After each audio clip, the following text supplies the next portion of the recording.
Lucas is such a chill dude. He's so welcoming and has welcomed me into the gym on a few occasions when I've been in the Sunshine Coast.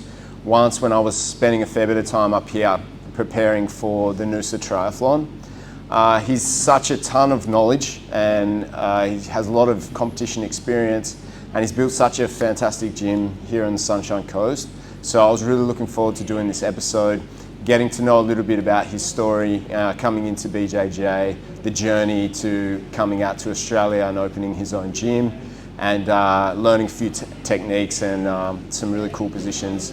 So I hope you enjoy this episode with Lucas Santana at Legacy in Sunshine Coast.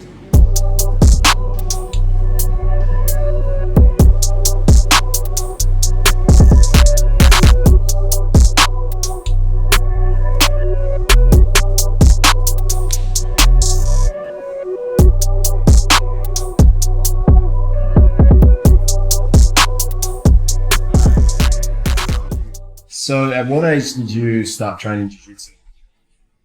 I was about 16 to 17 years old. Yeah, I started in 1999. I started training jiu-jitsu a long time ago. In the time that back in Brazil, jiu-jitsu was not very friendly environment, I would say. So I went first contact in jiu-jitsu was 1999, about November.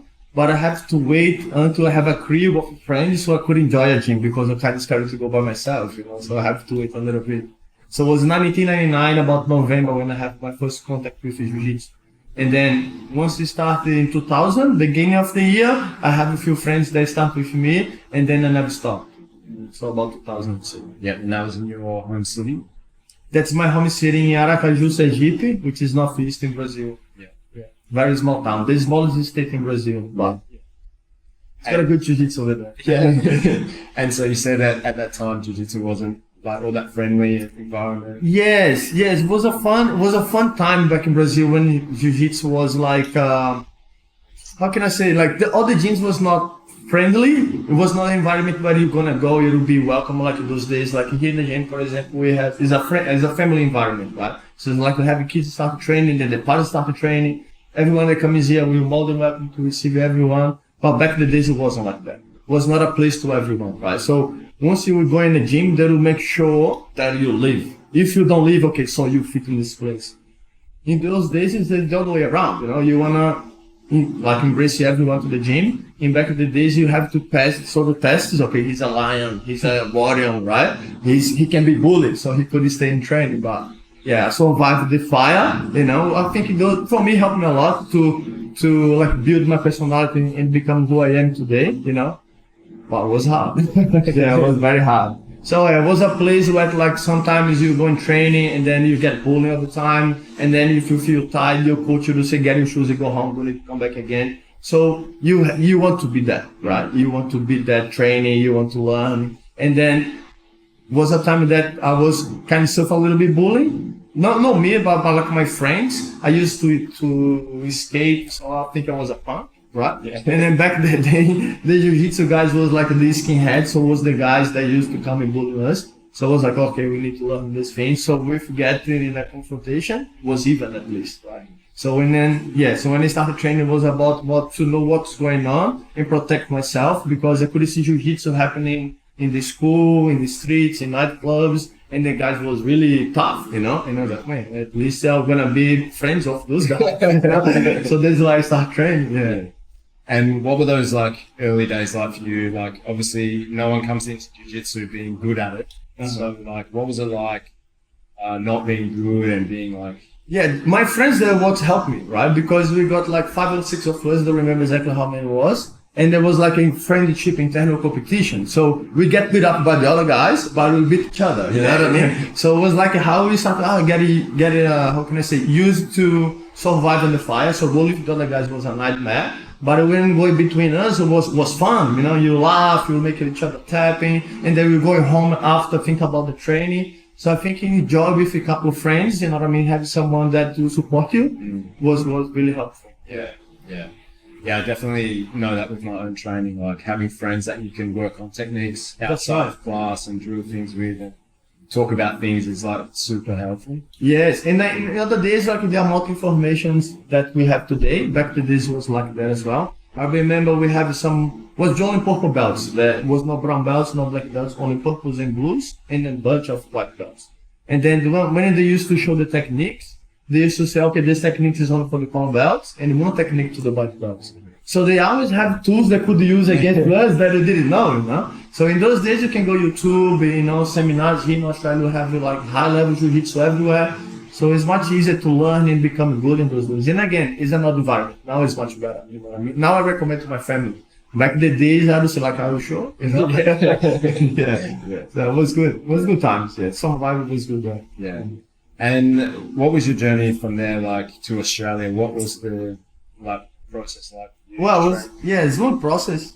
You know, like, I never thought about leaving from jiu-jitsu. I just started, and then once I passed the time, when it was very hard, and then the guys started embracing, oh no, he fit in the team now, and then start competing when I was about blue belt, right? So I got a taste to compete, and then start compete, represent the team, and then I like to compete a lot by blue belt and purple. I used to compete pretty much every week and travel. So it was good because in Brazil we need to do a test to go to the university, and then it's a big, I'm gonna say like competition. Sometimes there's like 30 people for one chair on the class, right? So I could not pass on the test. So I was trying year and year, and then between then I was doing jiu-jitsu full time. So I was going to the gym in the morning, evening, and training at night as well. So I was starting to compete, you know. So I compete my blue belt and purple belt a lot, you know. So when I started like get a taste to jiu-jitsu, and I was like, oh, maybe this is something I can do it. But by the purple belt, I got like, how can I say, overload with the amount of competition. And then I was about 20, middle of 20, and I started having girlfriends, going out. So jiu-jitsu was something like a side now a little bit, you know, I started thinking about something else. And I spent about 4 years in my purple belt because my side life now, you know. And I decided to move overseas. And by the time I decided to move overseas, I got the brown belt. So I stayed in Brazil with my brown belt for about 1 year, and then I moved overseas to New Zealand first. And I stayed in New Zealand for about 2 years. Was when I decided to leave from jiu-jitsu because was no jiu-jitsu over there. Was big guys, and then was not a lot of small guys with technique. So I was like having to start in the gym, in the competitions. Was no competitions. The competitions was like grappling. So to go there, you fight like rugby players. It was kind of crazy. But for me, it was alright. I knew how to do guard, you know, and then I could do something. And then the people I said, oh, this is skinny guy, he's pretty good, you know. And then one of the guys offered me sponsorship to stay. He's like, oh, if you want to stay, I give you a sponsor. And then I was like, yeah, man, this is an opportunity for me now. And then I started teach kids over there and got the sponsorship. And then I was like, all right, this I'm going to do, give a go, see how it goes. And they've been now 12 years, teaching jiu-jitsu and living from jiu-jitsu, which is pretty good. It's my lifestyle. And then I could not do anything better, I would say. Yeah. I'm going to show you guys a position I like to use a lot. It's pretty much Dela riva berimbolos in that, but how I'm going to follow the sequence to get the objective that I want, which is get the back. But if I don't get the back, I can have the option to go to side control or to the mount as well. Right? So I can start with the collar or with sleeve. So this I'm going to start with the collar here. So I'm going to have collar and I'm going to have the leg as well. Right? So once I do, just turn this over here. So once I do my Dela riva here, and I start to go for these positions, my goal is always keep my knees above the line of his knee, right? So once I have that, I want to push his leg to switch his stance. And now my knee already is going to start to move above the line of his knees. So I need to pinch my knees like in here. I cannot go from here, right? So I'm going to push my hip up. I have my knees over the knee. Now I can reach the Dela riva deep. Okay? So once I do this now, I'm going to come back to the floor again. In order this hand to move and hold the other leg. So when I come back this way, I want to bring to me hold this leg already. From here, pinch my knees. Cannot relax, otherwise you're going to sit in my chest. So this I keep him over there. So my hand can go from the collar all the way to the pants. Then I can start to bring him to me over the head. I go deep in the hip. So from here now, I need to bring my knees close, pinch my knees close, and then I'm going to step right next to his head there. hold the hips again, shoulder, switch my hook, now going to stretch, control the back. Then finish. Okay. Show again now faster. So I'm going to push, make sure my knees go above the line of the knee. Over that. I'm going to come back, grab the far leg, bring my knees to chest, hip. Adjust the hip there, step closer to the head. Shoulder, hook switch, stretch, hook on the shoulder so I can bring it to me. Finishing that.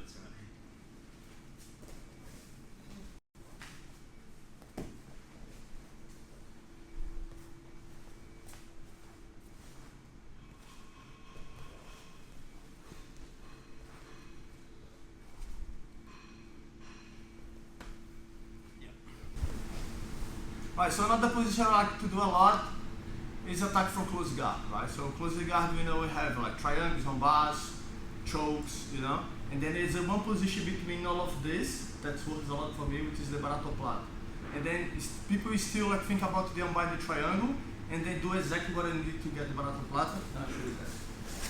So I get a close guard, and then my goal here is get a top lock, right? So when I get a top lock, 99% of the time he's thinking about the triangle with the armbar. So I go here, I like to control the sleeve, lock my elbow, bring my hand under, make a pocket on the biceps, control the grip there, right? So this grip now I can start to push the arm inside, and I open my guard, do the top lock. So the top lock is just a trap, because see what he's doing now, already holding the arm. So I can start to maybe go for the armbar, do something like that. And then or start to push the arm like I go for the triangle, and then a lot of times he started doing this one. This is what I've been looking for, right? But I didn't go the arm yet. I'm still in this one. Sometimes he's gonna lock the arm on like this. Yeah, this is all there I need. Okay. So once I see these arms across like that, I need this hand in between my legs. So a lot of scenarios they have in here is when they go for the triangle. Like for example, go here like yeah, they do this to bring the arm back, right? Or I go to the armbar here. Press the leg here, see what he's doing? So I lock. Now this hand goes under this arm, and I hold the wrist. Now I need to push this wrist inside my leg. This arm is very deep as possible, okay? So once I bring this, I switch that to the elbow. Just hold my own elbow. Now it's hard for you to bring the arm back, try to bring the arm back. Very hard. Keep it heavy in the shoulder, leg goes over the head, I hold my own thigh. Now, I step on the hip, and now this hand you need to go right deep here to the shoulder or to the leg there. The Baratoplata is right there. The pressure is don't lock triangle. It's head go inside, the hip outside. So I step on the hip, flex my heel, and then move my hip outside, head inside. Then I get the sweep. Sometimes you get the sweep, you swing my leg that way. You get even stronger. Yeah, that's very tight.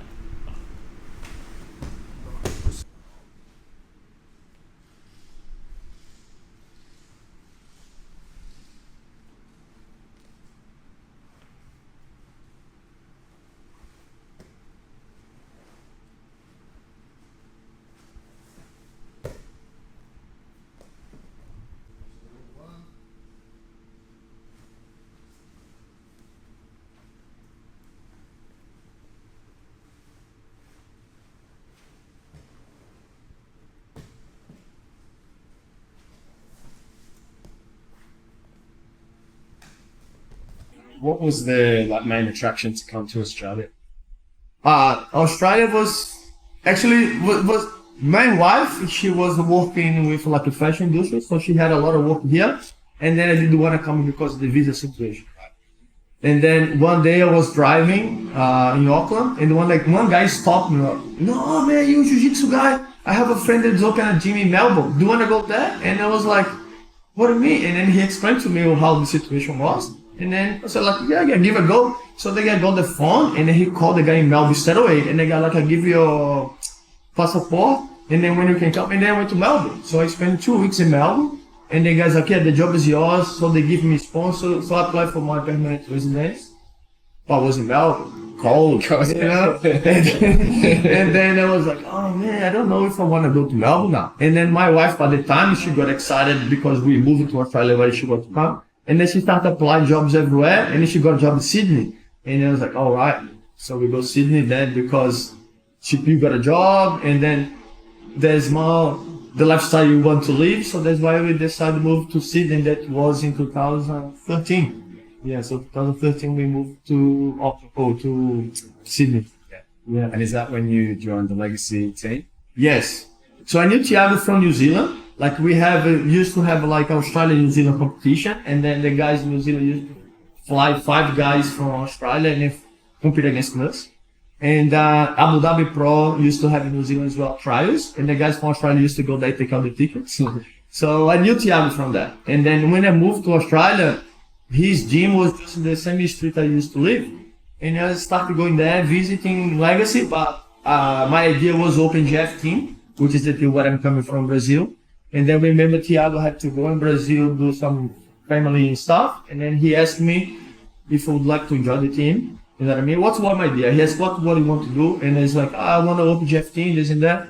And then he said to me, if you want to open GF team, that's good. But I prefer you don't come back train again. You know what I mean? When you come back here, when you're on the mat, it's okay. But if I'm not here, do your stuff. And it's okay, no, it's fair enough. But if you want to work, you know what I mean? The guys like you, will be here for a month now. I have a position for you. So he offered me the morning classes. And then that time, I was like, about 6 months in Australia already, and then started, need money. And I was like, I like the guys there as well. I used to get beat up every day. And I was like, man, this is a team that's gonna make me my jiu-jitsu better, and I'm gonna have a walk and then a lot of friends, So I was like, yeah, no, for sure, man. So for me, it was the best thing that happened when I moved to Australia, because in one go, like I met like about 30, 40 guys on the mats, and they helped me out with work. I was working there as well. And then make me become a better competitor, because there were killers in there. They used to compete everything. And then it was when I started competing as a black belt, because until that I didn't compete at all. In 2013, I competed everything in Australia. I won nationals, Abu Dhabi Pro, Abu Dhabi Pro, I got third actually. But I won nationals, compacts, a lot, New South Wales. I came to Queensland to compete. So I started putting my name in the scenario here. And then, yeah, it was good. It was good for me, like being Legacy. And then I've been there for 12 years now. Yeah. And what year did you open Legacy in Sunshine Coast? Yeah, so Sunshine Coast was like, as my family started growing in Sydney, very expensive in Sydney. I had 3 kids. So when my wife got pregnant with my 3rd child, I was like, oh, yeah, I can't afford anymore. I had 3 works. I used to work in the car dealership, work with doing jiu-jitsu, and then referee on the weekend. So it was like full schedule, And I was like, no, I need to change that. So moved to here was already cut in half the cost of lifestyle. So we decided to move and open a gym. Back that we have a small gym in Old Street, and then we have a business partner as well that came before, and then opened the gym, and we moved to here in 2017. For me, it was more like to change everything, and then it worked out very well. Yeah. And so 5 years in Sunshine Coast now, is that? Yes, we 5 years Sunshine Coast now. So we spending 2 years in a small gym. And then we moved to this new gym here in about 2020. And then we have the pandemic and I have to close, and then we spend about 5 months closed. And then once we go back here, it's just getting better, getting bigger, the team is getting stronger. And yeah, it's very good. What's the experience been like coaching your own team, like leading a group of people, taking them to competitions, and what's that whole experience been like as the owner of the gym and sort of the leader of the team? Yeah, it's harder. I don't see myself in this position, you know what I mean? I'm not the guy that like to stand there and show everyone, I'm in the boss, I'm the head coach, this, that. I like to be in the mix, right? I always been like that. So all the things that are happening, I think it was through a process, and they come like nature, like I didn't expect anything. I would just keep doing my job, don't think about anything else or anyone else. Just do my thing, and the thing is, it started happening, like people start coming through the door, the team started growing, the guys start competing, and then, like the stripes and the black belt start coming every year if you don't start training.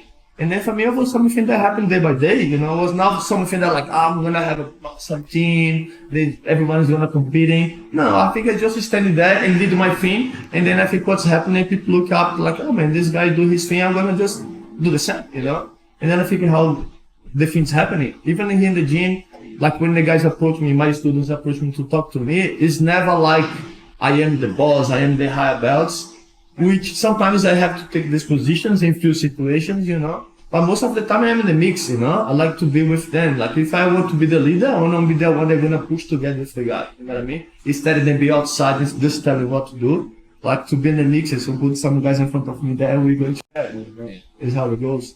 And then always I like to give the opportunity to people as well. So when the people come in here and they see they want to take their opportunity, I let them go to see what's happening, you know. And then sometimes they start stepping. It take a lot of branches in the tree of the gym, I would say, you know. So it's not just me feeding, you know. So like the guys come and start adding, it goes everywhere. So I think it's one of the things that's been worked out in here very well. Is like we have a lot of different styles, and the people they start coming for different gyms as well. And then this opportunity start giving to them, and they start mixing up with jiu-jitsu and then personality, you know, like needs everything, and then the gym's been awesome. And so what would your advice be to someone that's starting jiu-jitsu like now is new to jiu-jitsu and just learn? Enjoy, you know. It's hard in the beginning, you know, like now it's much better, you know, the environment is much friendly, but you're gonna get it up in the beginning, it's no doubt, you know. And then this is this, you need to enjoy, you know, you need to enjoy, come and be in bad positions, you know, being with people on top of you, tapping, and then once you start see that is normal, happen to everyone, you're gonna get grading, the blue belt coming, and then the purple belt. I think it's like the what I say is enjoy, you know, enjoy every day. Every day you're gonna learn. Everybody have different journeys as well. Some people is more athletic, you're gonna see they're gonna progress quickly in some aspect. Some guys, because they went through this fire in the white belt, once they have blue or purple belts, they're gonna create more resilience. So they're gonna get better and resist in some positions. So I think enjoy your journey, you know what I mean? Show up every day, 3 times a week. Every time you can, show up, and then I think everything will happen day by day. Like it happened to me. Like I started training to don't become a bully, and then I start going through the fire, and then when I got my blue belt, I started competing, enjoying that. My purple belt was really good. I knew what was going on, but I started choosing going another path. Then went back to jiu-jitsu again as like a bicycle, you know what I mean? You never forget, you know? You just need to go and then starting showing up again. Then that's it. Then I'm teaching, I'm living from jiu-jitsu. I go around the world, I have a lot of friends. I can go anywhere just with my bag, and then we just can walk in the gym and then meet people. So hey, it's crazy, you know. I could not choose anything else, to be honest, you know. Yeah. I really like my life. Yeah, I've noticed that as well. Like even since I moved from Western Australia to Queensland, and just how open like the community is, when people welcome you into the gym, you know, willing to teach and share things, and it's really it's awesome. Yeah. It's like I say, you know, you can go anywhere in the world with a bag, and then you don't know where to go. You're hungry, you need water, toilet, you need to go somewhere. Walk in a gym, I train jiu-jitsu in Australia, can do a training, be nice and friendly, know how to behave in the match. This is really important, you know what I mean? Compliment everyone, shake everyone's hand, especially the higher belts. See how every single gym they got a different etiquette, you know what I mean? So just make sure you do the right thing, everybody will gonna welcome you, and then you're gonna be happy days. Yeah. No worries. Yeah. So you've competed a lot in your time in jiu-jitsu. What would your advice be to someone that's maybe doing their first competition? Don't be afraid of losing, you know what I mean? Like, if you see in a competition, a lot of people thinking in their head that, I'm gonna go there, gonna get smashed, I'm gonna be ashamed in front of everyone. But this is just you. Remember that. Like I say to the guys all the time, in the competition, you've got 1,000 people, right? In the first round, 1,000 gonna become 500, 250, 125, and it goes like that. Everybody's gonna lose. One guy is gonna win, right? And then you think about that everybody's gonna see you getting beaten up in the match. But it's not. Like sometimes I go to competitions, I coach everyone, sometimes I ref everyone, and then I just saw the match happen here, and then someone asked me from behind, did you remember my match? And I was like, no, you can't remember, you know what I mean? So it's like, it's just in your head. Just go there, enjoy, you know what I mean? If you lose, you come back again. More day you lose. The moment you think about it, just do your job. Doesn't matter what is gonna happen, you know what I mean?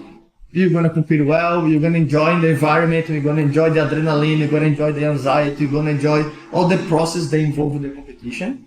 For me, the anxiety was to play more, you know what I mean? Like I try control, but the control basically is hard, you know what I mean? So I try just put my headphones and I try moving. But the moment that I walk in the mat and shake hands, it's like in a tunnel, you know what I mean? You know what to do. And then I think once you start losing this fear of losing, you know what I mean? Everything's changed, you know? Just go there, do your job. If it happens, happens, you know what I mean? And then just do what it is. Yeah. Are there any competitions coming up for you this year? Yes. Yes, I'm back now, I would say. Every year I say that, you know. But, like, I like to compete, but sometimes they schedule family gyms and then things around, you know, it's hard. On the same time, I don't like to go to compete, put my name in a competition when I'm not feel like 100%, you know what I mean? I'm not the guy that I'm going there just for fun. No. Like, we're going there to win, right? But if you lose, this is what happens on the process. You can control your effort, not the outcome, right? So I want to compete again this year, and then I have having problem with my body, but now I fix it. You know, I started doing weights, conditioning training, something that I never done before, and it's been amazing. I never feel so good, so strong. So watch out. Yeah, and then this year I'm now new age as well. You know, so I can start to master 3 almost. So I'm gonna start competing more as I can. I wanna go to the Worlds. I wanna do Queensland Championship, Nationals. Whatever happened this year here is the tough road like in June, July, like a Grand Prix. I think I'm gonna go there as well. Yeah, I'm gonna fill up this year for sure. I'll be there. And are there any like goals for you that you would like to see the team achieve? Like, what's next for Legacy Sunshine Coast?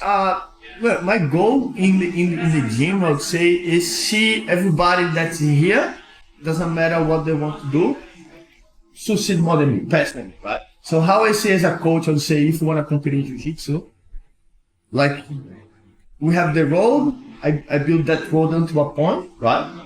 And then the road now is easy for you guys to go to the point that I reach, and now you need to pass me. So this the goal is like see the guys here go competing and become world champion, become national champion, you know, in the adult division and the divisions that I could not do it, you know. So if they start doing that and accomplish that, I think I'm doing my work, you know. So what I want to happen here is maybe the guys open a gym one day bigger than mine, have more students than mine, you know, and then win more than I win, you know what I mean? So I think this is the objective. This is what I'm working for, to make the people better what they are and better than what I do.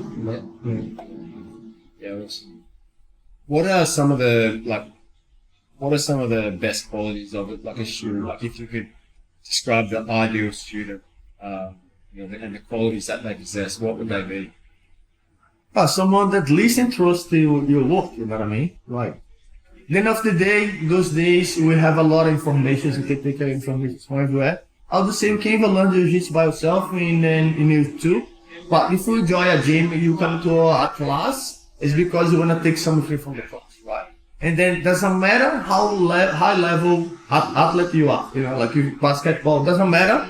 Always is a coach there to tell the guy what to do. And then if you trust the guy and listen to the guy, I think this is the job of the coach is that, you know, he's there to tell what to do, and then you should listen. So I think the student they come and then you want to accomplish all of this and then go ahead of what I done, and just listen to me and trust, I would say. You know what I mean?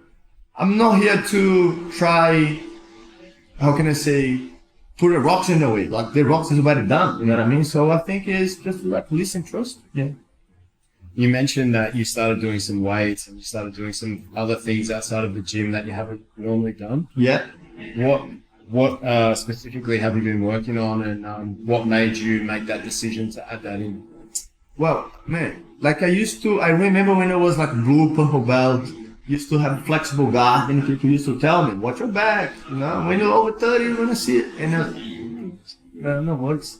And then when I'm 35, and I was, oh yeah, it's pinching, the recovery will start getting slow, and then you come back next day, you will still locked, and then it was getting worse, and got to the point I could not bend, I could not touch my knees, I could not touch my toes, and then my game stopped working because I could not do the position, right? My body was not moving. And then I started getting worried about it. I thought it was had hernia disc, but I never did a scan. I believe like if you don't know what you don't have it, right. So like I never did any scan, but I did a lot of mechanics tests, right? And then everybody can give a different opinion. And then one day here in the gym we have a seminar, which was about is like a spinal, like with envelope, you know. So he did something about my back and stuff like that. And then he started doing the exercise that he showed me, just as warming up. And then I started feeling increasing, and then I enjoy conditioning training. And then the objective was just like try to take the pain away, right? It's like, man, I want to do something just to shift in my mind somewhere else. And then I did never enjoy, you know, so I was forcing to go, and then I started to feel the pain was going, and I started to move again, my flexibility started to come back, and then all I need to do was just move, you know, like my glutes and my lower back was not working because doing too much guard. This was the chest, but as the age comes, you know what I mean? So this was that made me go back to training or training weights, was just when I started to see the results, you know, I started seeing the results come. I did acupuncture, I did the physio, I did all the treatments I could do it. But for me, it was just like a band-aid. It was good for 1 month, 2 months, and then again. And then since I've been doing weights, it is 7 months now. Yeah, it's like fixed, you know what I mean? And then I think this is something I should have done long ago. Yeah.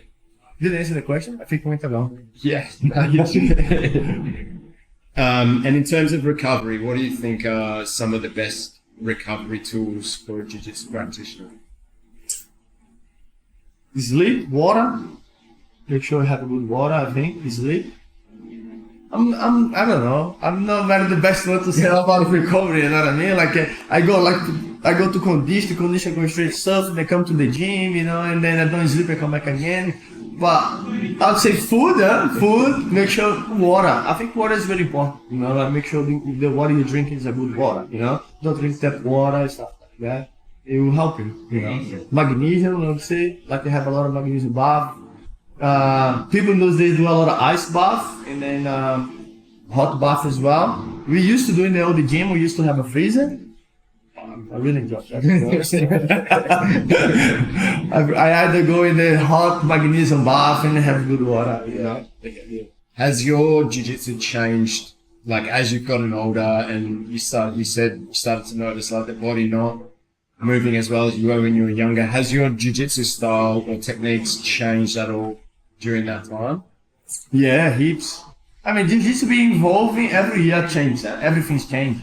Like I always like to play Dela riva, close guard, and then as the game starts evolving, come berimbolos and lassos, 50, all these sort of games, you know. I like to imitate a lot. So I started to go and then my back is not good, so I started to get back and then do the basics again, you know what I mean? Is forget about this new modern jiu-jitsu and do everything that I used to do when I was like a blue belt, which is like collar sleeves, you know, triangles, close guard, and that basically was what I've been using for, I don't know, last 4 years.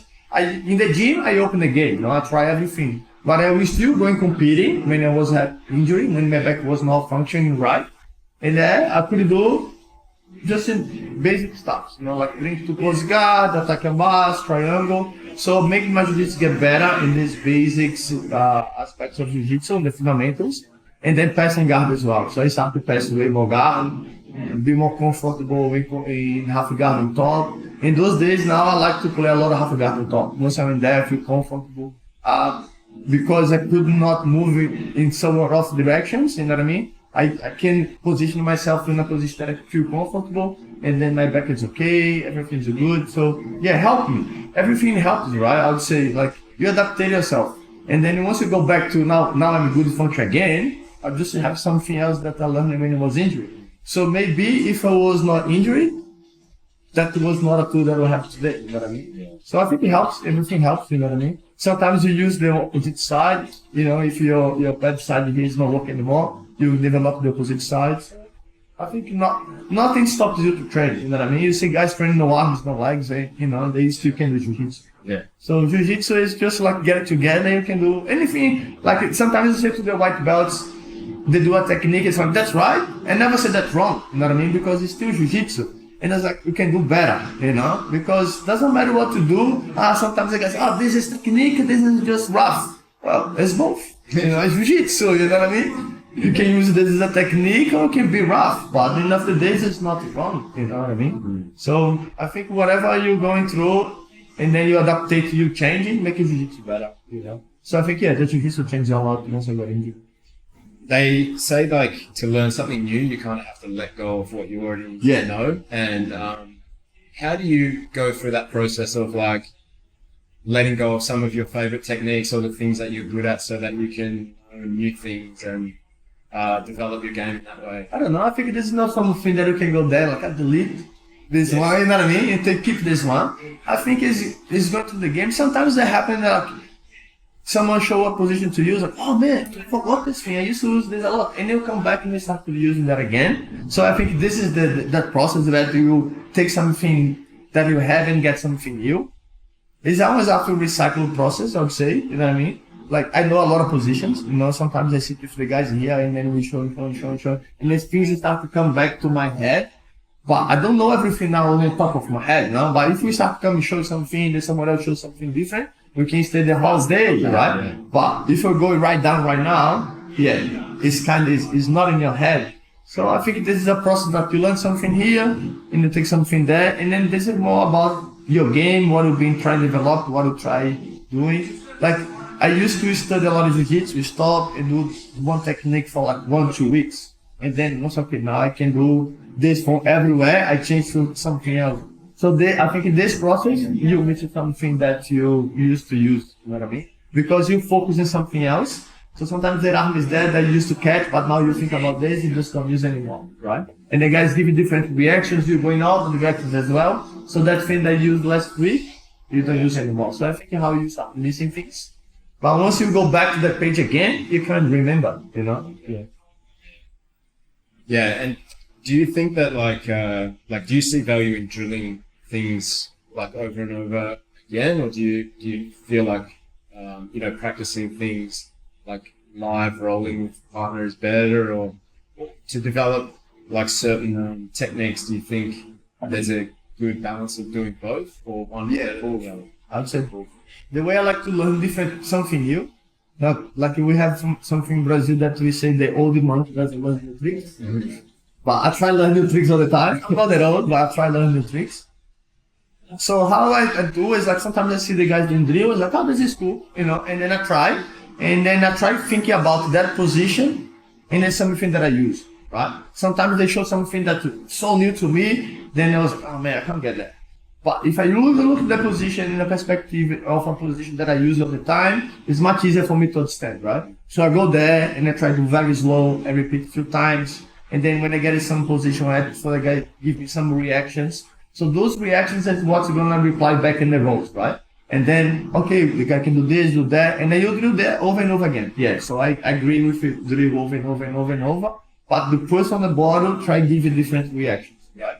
And then once you kind of have the paths of the technique, you get lower belts. And then we start to do with the lower belts. So they start to respond with that response that you expect to happen. Yeah. And then we start to develop the technique you do. And then you get the blue belts, and then you get the purple belts, and then you get the higher belts. And if it works to everyone, okay, it's in your game now. Yeah. You know what I mean? For me, when I start using the purple belts, and then now we stick to my head. Because they used to give good reactions to you getting out, and you have to develop something new. And then sometimes you find something that you never saw before. Gosh, this is good, you know what I mean? Mm. So I think drilling a lot, and then after drilling with the partner give reactions, specific training, and then as you're rolling, get the lower belts, get someone that you can apply the techniques, and then do them, and then do over and over and over again, you know what I mean? And then get someone higher, and then go like that. Yeah. What you can do in competition, you know what I mean? Yeah. Cool. Man, I really appreciate it. No worries, Jake. Thanks so much. Yeah, it's a pleasure. Thanks for taking the time. Thanks so much. Really appreciate it. No worries. All good. Thank you. Thanks, guys. Thank you. Right, guys.